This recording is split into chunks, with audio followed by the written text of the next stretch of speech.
Hello, and welcome to this recorded session for the 2026 Southeast Cardiovascular City Workshop. My name is Shalmali Dharmadikari. I'm a physicist at Emory University, and today I'll be presenting CT pearls for cardiac imaging. I'll discuss CT scanners, the technical factors that affect image quality and dose, and discuss the requirements of cardiac CT and introduce protocol optimization using the scanner technical factors.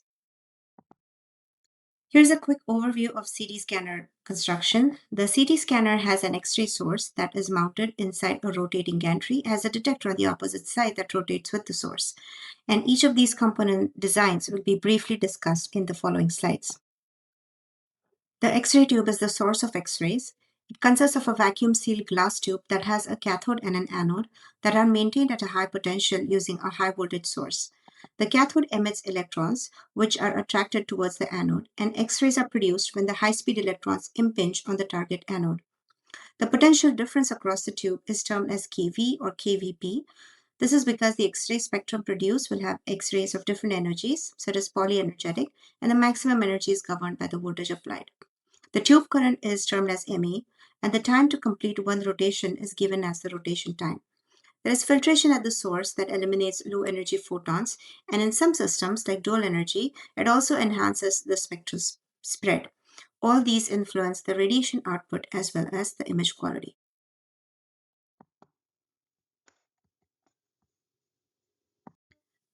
A lot of advancement has been made to the detector design. The multi-detector CT has multiple detector rows in the array, which enables acquisition of many slices in one single rotation.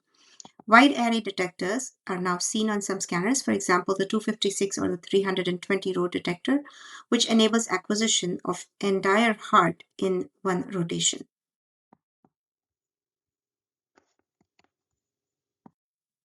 Dual source CT is one of a kind technology in which two X-ray tubes and detectors that are mounted 90 degrees from each other rotate together to acquire data. For a single source CT, because of the CT acquisition geometry, it's possible to produce an axial image using 180 degrees of rotation plus fan angle. But with dual sources, one can produce an axial image with just 90 degrees of rotation. So acquisition times are cut down by half, giving a much better temporal resolution. So which is important in cardiac CT. You can achieve faster scan times and a higher temporal resolution. Regarding the operating modes, the CT scanners can be operated in two basic modes, the axial or sequential, and the helical or spiral. In the axial mode, the table is stationary during the scan as the tube moves, and data is acquired at each table position. This is a slower way to acquire data, and there can be motion artifacts, and the image data is only available for the table positions that are scanned. But this mode is sometimes used in lung imaging as well as heart imaging. In the helical or the spiral mode, there is continuous stable movement with tube rotation. This method enables fast scanning, but the table is in different positions for each projections, and the image data is available over continuous slice positions. This is a good method to reduce motion artifacts. Fast data acquisition is enabled by helical MDCT. A special parameter called as a pitch, which is defined for helical CT, is necessary. The pitch has an influence on image quality as well as radiation dose. It's given by the table feet per millimeters of rotation divided by the collimated detector width, n times t, where n is the number of detectors and t is the thickness of each detector. The pitch is 1 when the table travel is equal to the beam width, and that results in no gaps in acquisition. When the pitch is less than 1, there are overlaps. That means the table travel is less than the detector collimation. And when pitch is greater than 1, there are gaps, which means the table travel is more than the detector collimation. In this case, there are gaps in the data which need to be filled by extrapolation. So the advantages of helical CT are faster scan times and a wider coverage. There's another quantity that needs to be defined when talking about helical CT, that's effective MAS. So this is the MAS per slice, taking into account the effect of pitch. So effective MAS is MAS divided by the pitch, and this relationship is important to remember since it will influence how dose varies with pitch for scanners that use effective MAS to define their desired image quality. So CT uses X-rays, so radiation dose is an unintended consequence. When an X ray photon interacts with the tissue, it transfers a part of its energy to the tissue. And this transferred energy is what causes the physical and the biological effects. So, radiation dose refers to how much energy is absorbed by the tissue. So, absorbed dose is given by the energy deposited per unit mass, and it is measured in the units of gray. The factors that influence radiation output affect radiation dose. So kVp, Ma, and rotation time affect dose proportionally, whereas pitch is inversely proportional to dose, with the caveat that when effective MES is used, the relationship is a little bit different. And we want to keep the dose as low as reasonably achievable during imaging. Parameters that affect dose also influence image quality. So let's discuss those. So first is tube potential or KVP. Increasing the KVP increases both the quantity and the energy of X-rays. So as you can see, when you increase the KVP, the maximum tube energy increases as well as the quantity of X-rays increases, and that leads to a higher dose. So dose is proportional to the square of KVP.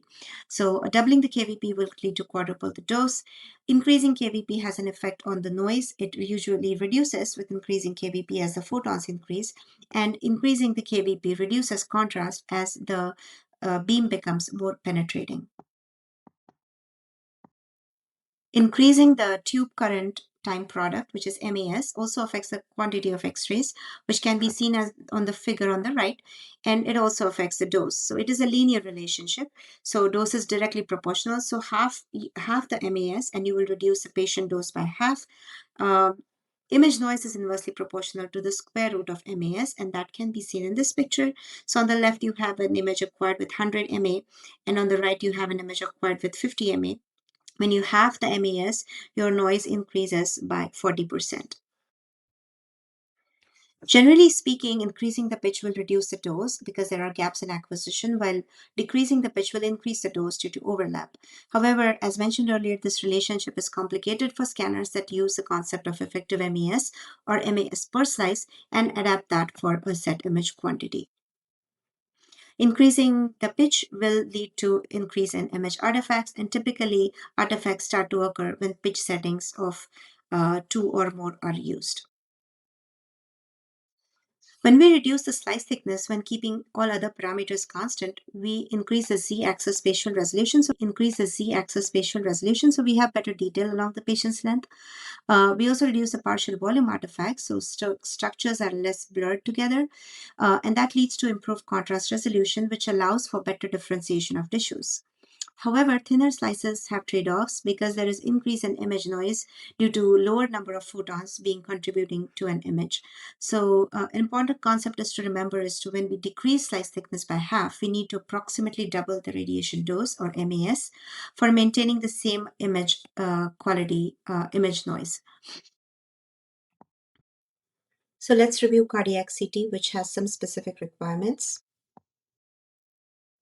Cardiac CT needs higher temporal resolution to freeze the heart motion. The goal is to try to acquire data from a relatively stable phase of the cardiac cycle, preferably the end of diastole.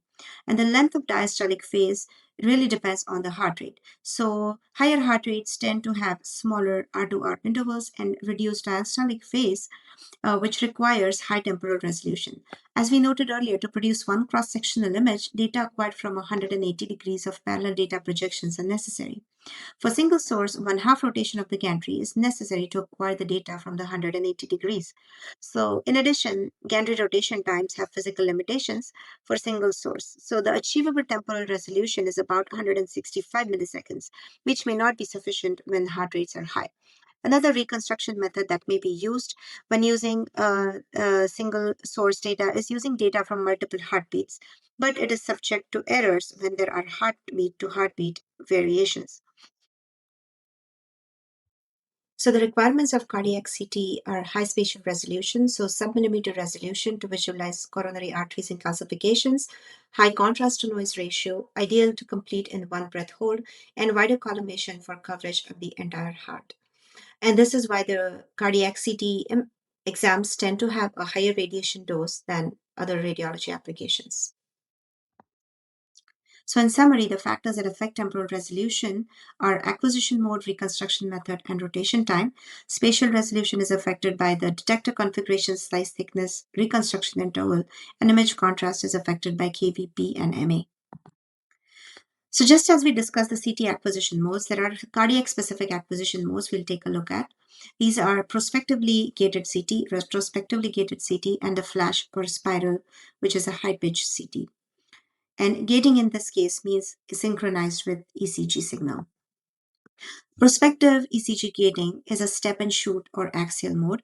The ECG gating part means that the data is only acquired during a predefined cardiac phase, and that can be mid-diastolic phase when cardiac motion is minimal.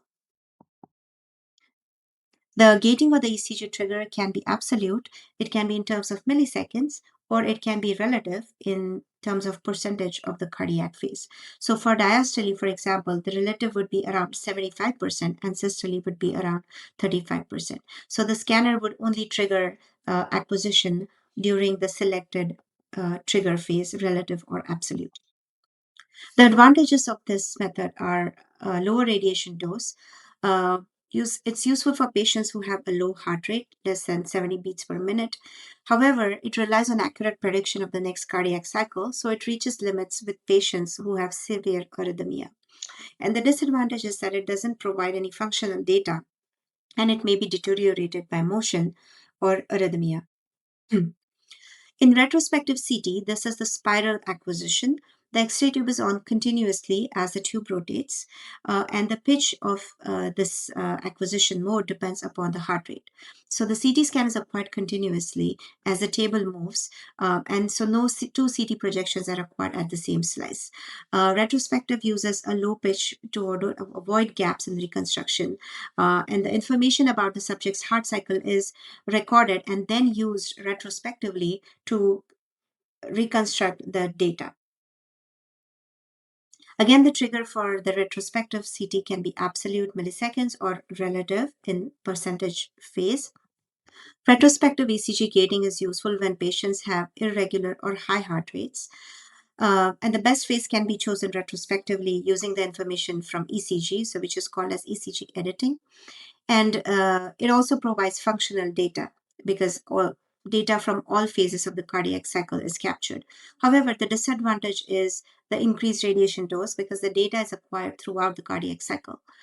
Several studies have compared the radiation doses between prospective and retrospective, and the doses are 50 to 60% lower when it is prospective. Next is a flash or spiral CT. Dual source CT enables a very fast cardiac acquisition using the flash mode, which is the high pitch spiral. So using two sources, we are able to improve the temporal resolution in the cardiac scanning without the need for multi-segment reconstruction. So as we saw earlier, with dual source CT, we only need a quarter of a rotation of the gantry for obtaining one cross-sectional image. So that enables a table feed of up to 4 times the detector width per entire rotation, which results in the pitch that's twice as high as that for a single source CT. And so what this gives us is a greater Z-axis coverage in the same amount of time, and we are thus able to cover the entire heart in one single rotation. But this mode is limited to regular heart rates of 62 plus or minus 2 beats per minute or below, and also only can be applied for patients weighing under a certain weight limit. Because cardiac CT can lead to high radiation dose, there are some strategies to optimize dose without compromising image quality. The first is padding. So to account for arrhythmia like extrasystoles, additional heartbeats, etc., a more refined analysis of the ECG can be performed. And the acquisition window can be extended within the diastolic phase of the cardiac cycle to find the optimum reconstruction phase. So in this picture, you see that the blue is the recon window and the gray is the padding that has been applied. The second method is the ECG-based dose modulation. So this is a method where the user can define the full dose window and then a reduced dose window around that percentage. So it's going to be a percentage of the full dose based on the vendor and mode. So as can be seen here, there is full dose applied at this phase of the cardiac cycle, 100% of the tube current, whereas outside of that you have a lower dose level or with because of a reduced MA. And this can be used either with a retrospective or with a prospective acquisition. So when we think about cardiac CT, there are a few technical factors to keep in mind. Things like KVP, MA, rotation time, pitch, and the source to detector setup. The cardiac CT protocols aren't one size fits all. We really want to tailor them to the specific clinical question we are trying to answer. And we also need to decide whether retrospective or prospective ECG gating is to be used depending on the situation, and make good use of the ECG based MA modulation to help manage those. At the end of the day, it's always about finding the balance, getting higher quality images while keeping the radiation dose as low as possible, following the ALARA principles. Thank you very much for your attention.